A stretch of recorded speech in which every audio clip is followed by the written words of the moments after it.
জাতীয় স্টেডিয়ামে অনূর্ধ্ব-17 জাতীয় ফুটবলের ফাইনাল ম্যাচ এটি। প্রতিপক্ষ রংপুর বিভাগ এবং ময়মনসিংহ বিভাগ। দুই দলের খেলা 90 মিনিটে 2-2 শেষ হয়, ফলে খেলা গড়ায় টাইব্রেকারে। দেখুন টাইব্রেকারে রংপুরের জয়ের দৃশ্য। ময়মনসিংহের এক ফুটবলারের শট টাইব্রেকারে ঠেকিয়ে দিলেন রংপুরের গোলরক্ষক হাসান। এরপর রংপুরের এই ফুটবলারটি গোল করলেন। সফল ময়মনসিংহের 10 নম্বর জার্সিধারী এই খেলোয়াড়টিও।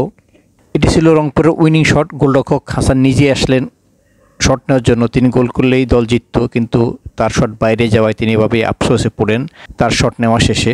এরপর রংপুরের শেষ শট, এই শটে গোল হলেই শিরোপা। ঠিকই গোল করতে পারলেন রংপুরের খেলোয়াড়টি। আর সাথে সাথে রংপুরের খেলোয়াড়দের এইভাবে বাঁধভাঙা উল্লাস। এক পক্ষ গোলরক্ষক হাসানকে জড়িয়ে ধরে কান্নাকাটি শুরু করছে, উল্লাস শুরু করেছে, কারণ হাসান 2টি টাইব্রেকার শট ঠেকিয়েছেন। দলের আরেক পক্ষ অন্যদিকে গিয়ে সমর্থকদের সাথে উল্লাস করছেন। এটি ছিল অনূর্ধ্ব-17 জাতীয় ফুটবলের রংপুরের দ্বিতীয় শিরোপা। এর আগে তারা 2018 সালে চ্যাম্পিয়ন হয়েছিল এই আসরে।